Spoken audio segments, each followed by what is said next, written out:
누가복음 22장 35절에서 53절까지 말씀 제가 봉독하겠습니다. 그들에게 이르시되 내가 너희를 전대와 배낭과 신발도 없이 보내었을 때 부족한 것이 있더냐? 이르되 없었나이다. 이르시되 이제는 전대에 있는 자는 가질 것이요 배낭도 그리하고 검 없는 자는 겉옷을 팔아 살지어다. 내가 너에게 말하노니 기록된 바 그는 불법자의 동류로 여김을 받았다 한 말이 내게 이루어져야 하리니 네게 관한 일이 이루어져 가미니라. 그들이 여짜오되 주여 보소서 여기 검 둘이 있나이다. 대답하시되 족하다 하시니라. 예수께서 나가사 습관을 따라 감람산에 가심에 제들도 따라갔더니 그곳에 이르러 그들에게 이르시되 유혹에 빠지지 않게 기도하라 하시고 이르시되 아버지여 만일 아버지의 뜻이거든 이 잔을 내게서 옮기시옵소서. 그러나 내 원대로 마시옵고 아버지의 원대로 되기를 원하나이다 하시니 천사가 하늘로부터 예수께 나타나 힘을 더하더라. 예수께서 힘쓰고 애써 더욱 간절히 기도하시니 땀이 땅에 떨어지는 핏방울같이 되더라. 기도 후에 일어나 제들에게 가서 슬픔으로 인하여 잠든 것을 보시고 이르시되 어찌하여 자느냐? 시험에 들지 않게 일어나 기도하라 하시니라. 말씀하실 때 한 무리가 오는데 12 중에 하나인 유다라 하는 자가 그들을 앞장서 와서 예수께 입을 맞추려고 가까이 하는지라.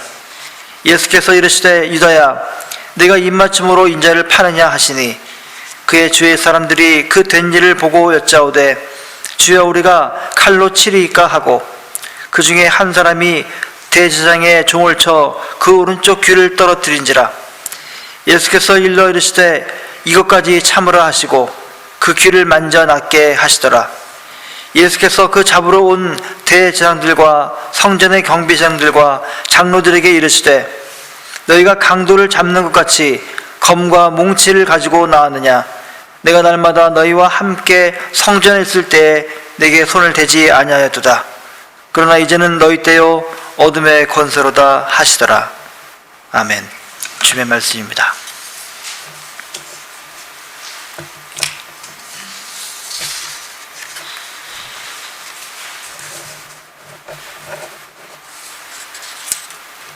한국에 다녀오신 어떤 목사님이 저보고 카톡으로 보고 싶었습니다 하시더라고요. 제 나이 또래 목사님이신데 같은 남자끼리도 좀 약간 징그럽긴 했는데 그래도 보고 싶다고 하니까 기분이 좋더라고요. 저는 여러분이 보고 싶었는데 여러분들은 제가 좀 보고 싶었나요? 아멘입니까? 예.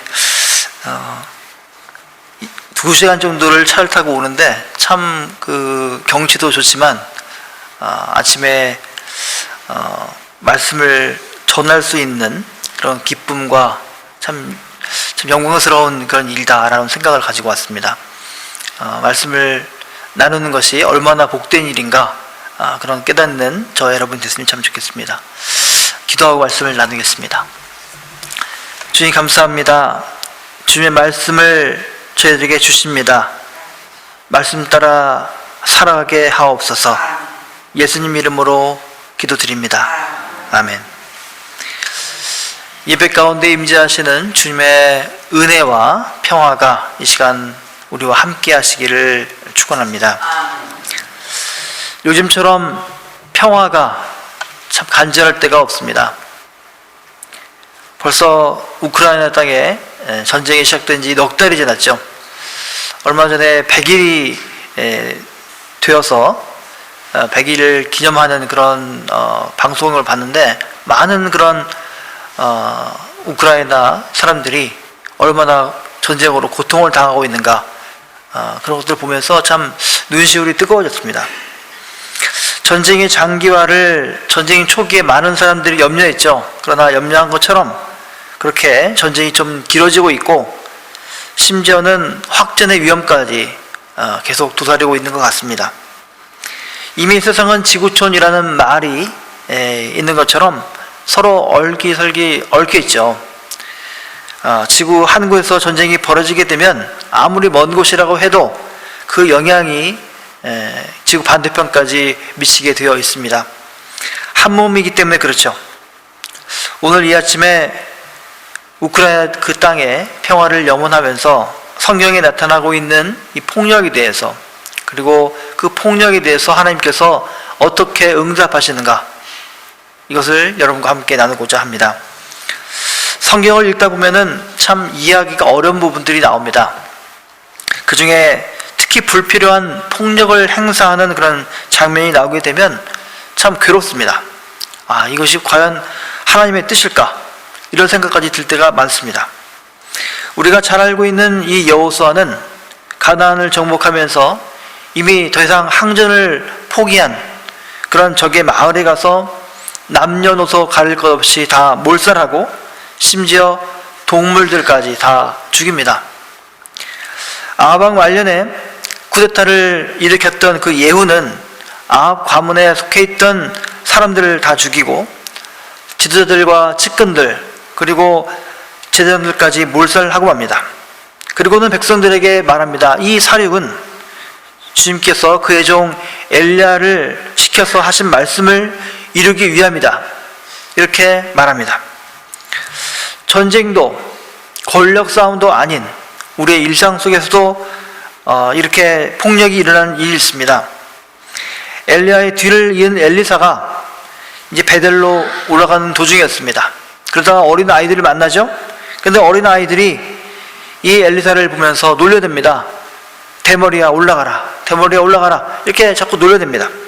그러자 엘리사는 돌아서서 이 아이들을 보고서 주님의 이름으로 저주합니다. 그러자 2마리의 곰이 숲속에서 나타나서 42명의 아이를 다 찢어주겠다, 이렇게 성경은 신랄하게 우리에게 보여주고 있습니다. 참 이해할 수 없는 대목이죠. 아이들이 자기들이 보이는 그대로 놀려들 수 있는 거 아니겠습니까?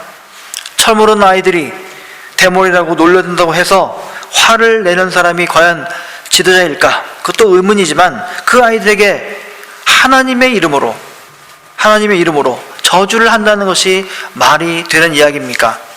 도저히 참 이해하기 어려운 그런 대목입니다. 오늘 누가복음 22장, 이 말씀은 사실은 사순절 기간에 많이 나누는 그런 말씀입니다. 올해 사순절 기간에 저는 이 본문을 가지고 설교를 하지는 않았지만 저도 몇 번 사순절 기간에 이 말씀을 가지고 말씀을 나눈 적이 있습니다. 하지만 사순절로 지나고 부활절기도 지난 오늘 이 아침에 왜 이 본문을 가지고 말씀을 전하고 있을까요? 그것은 바로 오늘의 현실 때문에 그렇습니다. 이제는 뉴스 기사에도 잘 안 나오죠. 미얀마의 현실이 여전하고 있습니다. 수많은 그런 미얀마에서 많은 사람들이 이 군부 독재에 맞서서 싸우다가 총에 맞아 죽었습니다. 제가 살고 있는 버클리에 미션홈이라는 곳이 있는데 그곳에 여러 나라에서 온 그런 목사들이 사는 곳입니다. 인도네시아, 미얀마, 인도, 네팔, 이런 여러 나라에서 온 목사들이 모여 사는 곳인데 가끔 미얀마에서 온 그 목사 후배를 보면은 참 마음이 무겁습니다. 웃고 있지만 웃는 모습이 아닌 것처럼 볼 때가 많습니다. 또 팔레스타인과 이스라엘의 갈등, 얼마나 오랜 시간이 지금 지속되고 있습니까? 우리의 모국 한반도는 어떻습니까? 일상생활 속에서 전혀 무감할 수 있지만 서울에서 불과 얼마 떨어지지 않은 곳에서 서로 총뿌리를 겨누고 있습니다. 우리가 살고 있는 이 미국은 어떻습니까? 제가 지난주에 한 7시쯤에 도착해서 교회 주차장에 있는데 갑자기 어떤 차가 오더라고요. 어떤 차가 와서 물끄러미 저를 쳐다보고 다시 가더라고요. 왜 그랬습니까? 주일날 총기 사고가 났던 LA에서 났었잖아요. 그런 것들을 막기 위해서 보는 겁니다. 혹시 어떤 이상한 사람이 뭘까? 총으로 안전을 확보하려는 사람들이 이 미국 땅에 얼마나 많습니까? 그런데 이 미국이 과연 안전하다고 우리가 할 수 있겠습니까? 지금도 전쟁 중인 이 우크라이나 지역 어떻습니까? 우크라이나에 살고 있는 이 어린아이들 3분의 2가 지금 난민으로 있습니다.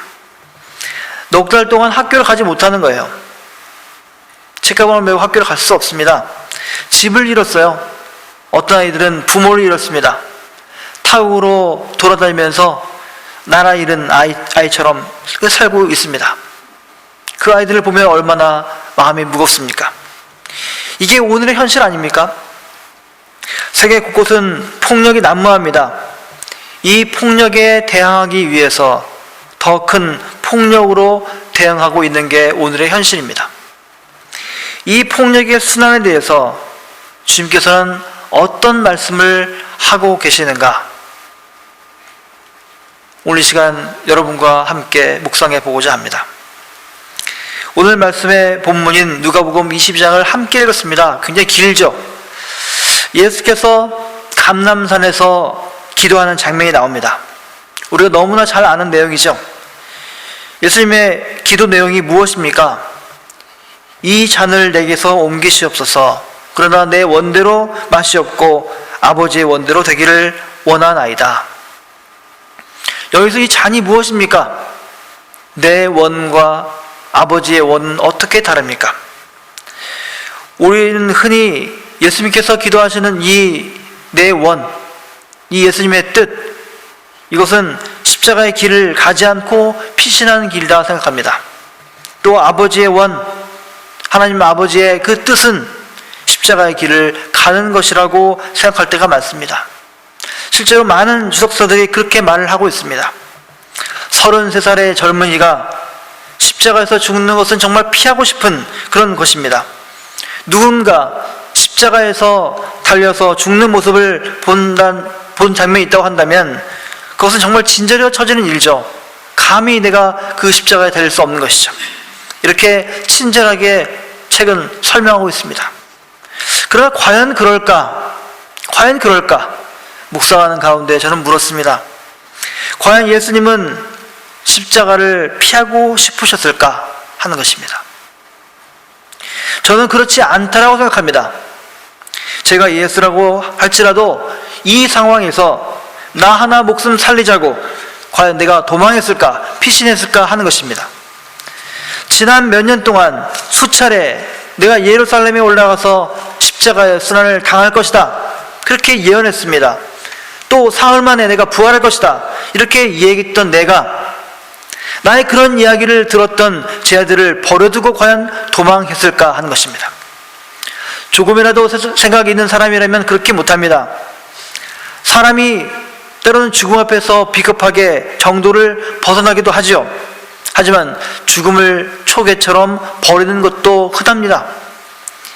예수님께서 자신의 죽음이 두려워서 과연 죽음을 피하셨을까 하는 것입니다. 제가 볼 때 이는 말도 안 되는 시나리오입니다. 예수님은 결코 죽음을 회피하지 않으셨습니다. 오히려 쟤들에게 미랄이 땅에 묻혀 썩지 않으면 많은 열매를 맺을 수 없다라고 말씀하셨습니다. 공생애를 시작하시면서 광야에서 40일을 금식하시면서 그리고 사탄의 시험을 통해서 이미 자신의 죽음을 초월하신 분이셨습니다. 그랬기에 성전에서 장사하는 사람들의 이 환전상을 둘러엎는 그런 상상 초월의 일도 하신 겁니다. 이런 행동을 하게 되면 당장 죽을 수 있습니다. 매우 위험천만한 행동이죠. 따라서 이 잔을 옮겨달라고 하는 그 감람산의 기도는 예수님께서 죽음이 두려워서 도망하려고 했다는 것으로 해석하는 것은 정말 오해라는 것입니다. 자, 그렇다면 예수님은 정말 어떤 기도를 하셨을까? 어떤 고민을 하시면서 기도했을까 하는 것입니다. 그것은 바로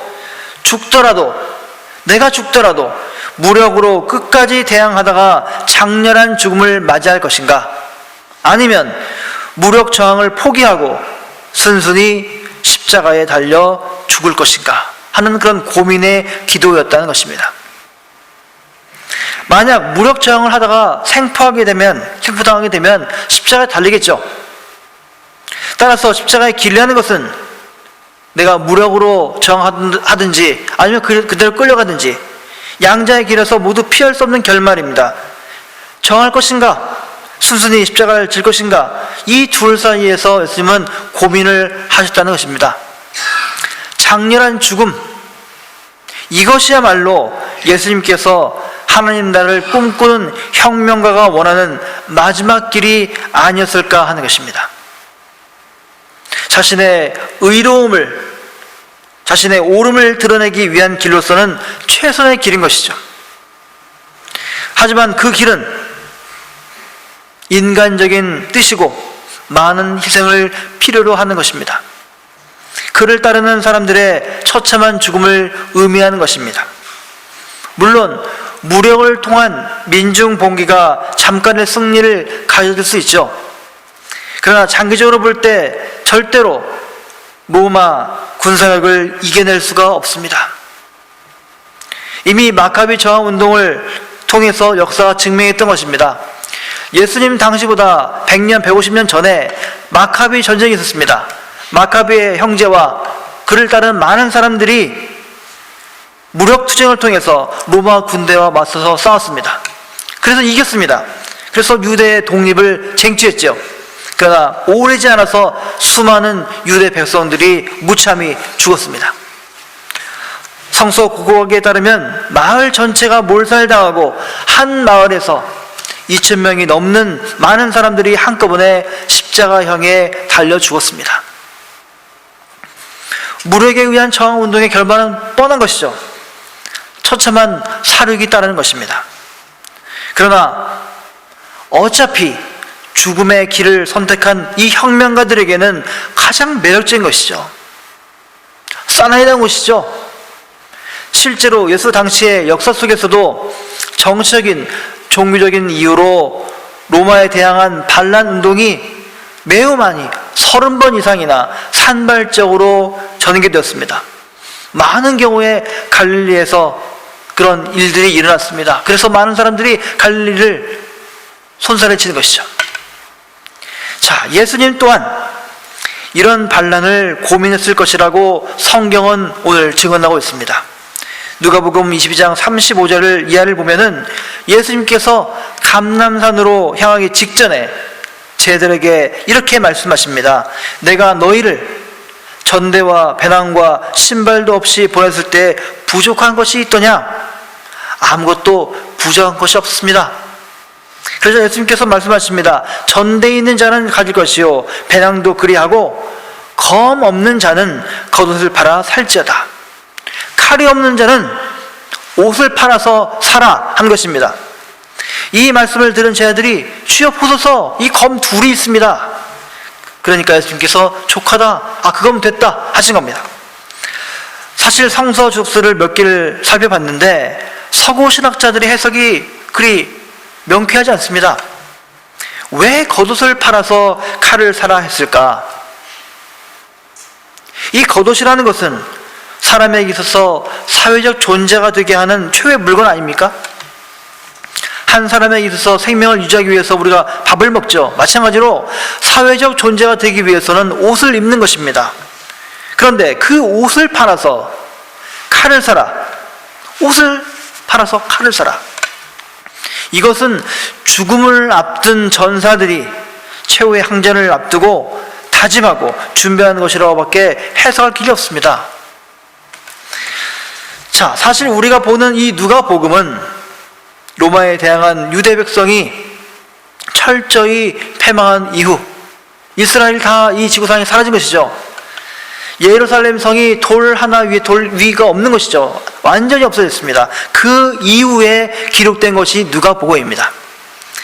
예수 교회가 이제 살아남기 위해서는 로마 제국에 거슬리는 그런 구절들은 모조리 삭제해야만 됐습니다. 만일 로마 제국에 거슬리는 글들이 있으면 예수 교회는 다 완전히 도륙당하니까 그렇죠.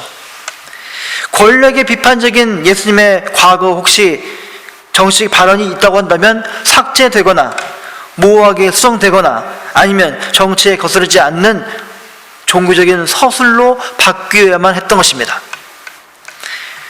이러한 역사 정황을 고려하고 우리는 이제 남아있는 누가복음을 보게 되는 것입니다. 물론 복음서라는 것은 예수님이 하나님의 아들이시요 우리의 구원자이심을 증언하고 선포하는 것입니다. 하지만 이 시간 저와 여러분은 오늘 본문을 날 것 그대로 보여지는 그대로 읽게 되면 이렇게 이해가 됩니다. 예수님은 감람산에서의 마지막 기도를 드리시기 직전까지 무력 항전을 계획하셨다는 것입니다. 이제 목숨은 끝이니 겉옷을 팔아서라도 칼과 무기를 사라고 제자들에게 말씀하셨습니다. 그리고 예수님은 자신의 뜻이라고 믿는 이 무력 저항의 길, 그리고 하나님의 뜻이라고 이해되는 이 항복 사이에서 처절하게 고민했던 것입니다. 그 기도의 투쟁을 누가복음은 땅에 떨어지는 땀방울이 피와 같았다 이렇게 묘사하고 있는 것입니다. 목숨이 경각에 건 어린아이를 두고 그 엄마가 눈물로 기도하죠. 그러한 실존적인 눈물의 기도를 예수님이 하신 겁니다. 목숨을 건 기도죠. 그만큼 예수님 자신의 뜻을 꺾기가 어려웠던 것입니다. 여기서 포기한다면 모든 것이 통째로 헛것으로 돌아갈 것이라는 두려움이 예수님에게 있었습니다. 아마 제들도 그런 고민을 함께 한 것으로 보여집니다. 오늘 말씀을 보면 그들이 슬픔으로 인하여 잠들어 있었다 이렇게 표현되어 있습니다. 아니 갑자기 왜 슬픕니까? 무슨 슬픔일까요? 로마를 상대로 한 그런 무력 항쟁이 결국 마카베 전쟁 때처럼 결국 패배로 돌아갈 수밖에 없다는 힘의 논리에 대한 좌절감, 그 슬픔 바로 그것입니다. 이런 제들의 모습을 보고 예수님은 너희들이 시험에 빠지지 않도록, 유혹에 빠지지 않도록 일어나 기도하라 말씀하신 겁니다. 무슨 시험입니까? 그건 바로 무력 투쟁을 말하고 있습니다. 이 세상을 지배하고 있는 힘의 논리에 휘감겨서 슬픔에 잠기지 말고 이 문제에 대해서 너희들 신앙적으로 고민해 보라는 것입니다. 아브라함이 아들 이삭을 향해서 칼을 쳐드는 것과 같은 그런 실존적 결단의 고민을 너희들이 지금 하고 있느냐, 이것입니다. 그래서 예수님은 왜 이렇게 잠만 자고 있느냐, 유혹에 빠지지 않도록 일어나서 기도하라 이렇게 말씀하신 겁니다. 그러는 사이에 밀고자 가룟 사람 유다가 앞선 무리들이 나타나고 있습니다. 이때 제자들이 말하죠. 주님, 우리가 칼로 치리이까 합니다. 그리고 실제로 대제사장의 종의 그 귀를 칼로 내리치죠. 우리가 순순히 항복하는 것은 말도 안 된다. 우리의 본래 계획은 이것은 아니다. 이렇게 한 것입니다. 그러나 예수님은 어떠십니까? 그 제자를 말리시고 심지어 그 종의 귀에 손을 대어서 고쳐주십니다. 예수님이 이처럼 끝내 자신의 뜻을 관철시키려는 그 시험을, 그 유혹을 거부하시고 비폭력의 길을 선택하신 겁니다. 지금 이 순간도 세계 곳곳에서 이 미국 땅에서도 폭력이 난무하고 있습니다. 폭력을 잠재우기 위해서 더 큰 폭력을 내세우고 있죠. 그러나 하나님의 교회를 섬기는 목사로서 저는 이 예수님이 걸어가신 그 십자가의 길, 폭력을 통한 저항의 길도 아니요, 폭력에 대해서 도망을 가거나 비굴하게 무릎 꿇는 길도 아닌, 저항은 하지만 비폭력을 통해서 폭력을 자행하는 사람들을 스스로 부끄럽게 만드는 그 십자가의 그 길, 그 길이 하나님의 뜻이요 생명을 살리는 길임을 믿습니다. 어린 나귀를 타고 예루살렘으로 들어오시는 그 예수님의 모습 우리 잘 알죠? 종려주일날 하지 않습니까? 그 어린 나귀를 타고 들어오는 예수님의 모습은 뒤뚱뒤뚱 거리는 매우 부끄러운 모습입니다. 로마 군병들이 얼마나 조롱했겠습니까? 저 뭐냐? 저 뭐하는 거냐? 그러나 그 어리석은 길, 그 초라한 길, 그 부끄러운 길, 그래서 그 누구도 싫어했던 그 십자가의 길이 참 진리로 가는 길이요 참 평화로 가는 길이다, 이것입니다. 우리가 전쟁을 거부하는 이유는 전쟁이 단순히 사람을 죽이는 일에서만 나쁜 것이 아니라 인간 안에, 국가 안에 증오를 심게 되어서 결국 국민의 양심이 사라지고 오직 타도해야 할 적만이 존재하게 만들기 때문입니다. 우리의 애국심은 자칫 생명을 죽이는 살인 허가증으로 돌변하고 맙니다. 내가 그를 죽이지 않으면 그가 나를 죽일 것이라는 이 막연한 두려움은 국민으로 하여금 지배자 앞에 무릎을 꿇게 만드는 것입니다. 심지어 성경에서조차 야훼 하나님의 이름으로 악인의 피에 발을 씻기를 원한다고 했습니다. 시편의 내용입니다. 악인의 피에 발을 씻는 게 얼마나 무서운 일입니까? 과거 서구 2000년의 역사는 예수 그리스도의 이름으로 살인하고 약탈했습니다. 지금도 지구 한편에서는 가족을 잃고 처절한 목소리로 슬퍼할 때 다른 한편에서는 하나님을 향해 승리의 축배를 들고 있습니다. 전쟁으로 인한 경제 손실보다 더 큰 것으로 사람으로 하여금 무엇이 선인지 무엇이 거짓인지를 판단하지 못하게 만드는 것이죠. 그 마음속에 증오심을 심는 것이죠. 그 증오심 속에서는 오직 한 길만이 존재합니다. 적이 죽어야 내가 사는 것이죠. 네가 죽어야 내가 사는 것이죠. 그러나 그 외부의 적보다 우리 마음속에 이 증오심이라는 적이 더 무서운 것입니다. 옛날 찬송가지만 찬송가 359장 3절에 이런 가사가 있습니다. 너 가는 길을 모두 가기 전에 내 손에 든 검을 꽂지 말아라. 저 마귀의 흉계 모두 깨뜨리고 끝까지 잘 싸워 이기라. 앞으로 천성을 향해 나가세. 천성문만 바라고 나가세. 이게 찬송가 가사입니다. 오늘날 기독교의 문제를 많이 거론하죠.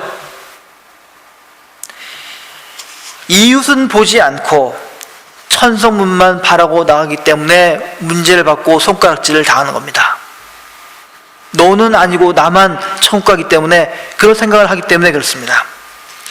나 혼자만 들어가면 된다 이런 생각을 하는 것이죠. 참 신앙이라는 것은 나와 다른 너가 내가 믿는 하나님의 그 자녀라고 보는 것입니다. 내가 비록 너는 밉지만 그 미운 너도 하나님의 자녀라고 보는 것입니다. 그게 참 신앙입니다. 내가 미워하지만 너도 아프잖아요. 그 당한 아픔을 나도 아파하는 것이 참 신앙입니다.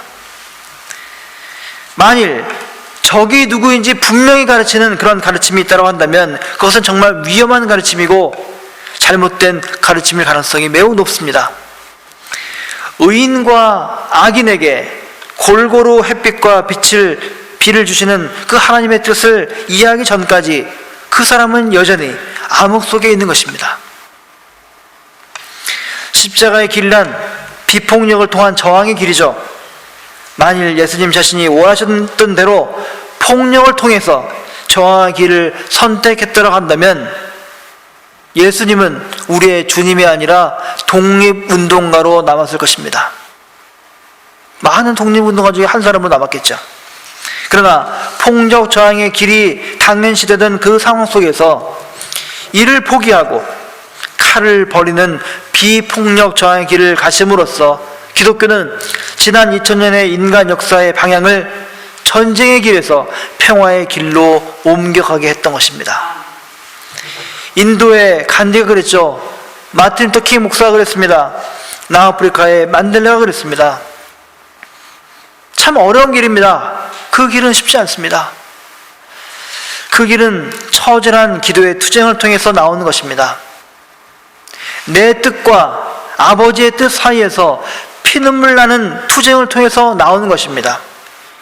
여기에 내 떡과 포도주를 내 몸으로 알고 먹으라는 그 주님의 뜻이 담긴 것입니다. 비폭력의 저항, 자발적 죽음을 통한 저항, 자신의 목을 들이내미는 그 진리를 향한 저항이 그 속에 담겨 있는 것입니다. 물론 이 길은 내가 살아있는 동안에 하나님의 나라를 이룩하고자 하는 그런 조바심을 내는 사람에게 볼 때는 패배의 길입니다. 당장 내 눈앞에서 내가 미워하는 사람, 내가 싫어하는 사람, 그 사람이 죽어야죠. 하나님이 벌을 받아야죠. 그러나 그것을 억누르고 뒤로 물러서는 것은 보통 어려운 일이 아닙니다. 패배의 길로 볼 수 있죠. 그러나 십자가의 길이야말로 승리의 길이요 진리의 길인 것입니다. 예수님은 칼을 든 우리에게 칼을 버려라 타이르십니다. 그것이야말로 하나님의 뜻이라고 타이르십니다. 평화의 주로 오셨던 주님의 위로와 주님의 평화가 이 세계 곳곳의 수많은 난민과 우크라이나 땅에 그리고 우리 가운데 함께 하시기를 간절히 축원합니다. 아멘. 기도하겠습니다. 주님, 저희들은 눈에는 눈, 이에는 이로 사는 그런 세상 한복판에 서 있습니다. 폭력에 맞서는 더 큰 폭력에 저희들은 길들여져 있습니다. 그러나 우리 주님은 우리들에게 복수의 칼을 버리라고 말씀하십니다. 저희들은 못합니다. 어찌 내 부모와 형제가 죽어가는데 칼을 버릴 수 있습니까? 우리의 능으로는 칼을 버릴 수 없습니다. 하지만 십자가에 달려 돌아가신 예수 그리스도의 능력으로는 할 수 있음을 저희들 믿습니다. 주님, 늘 함께 해주시고 날마다 힘을 더해 주시옵소서. 십자가 예수 그리스도의 이름으로 간절히 기도드립니다. 아멘.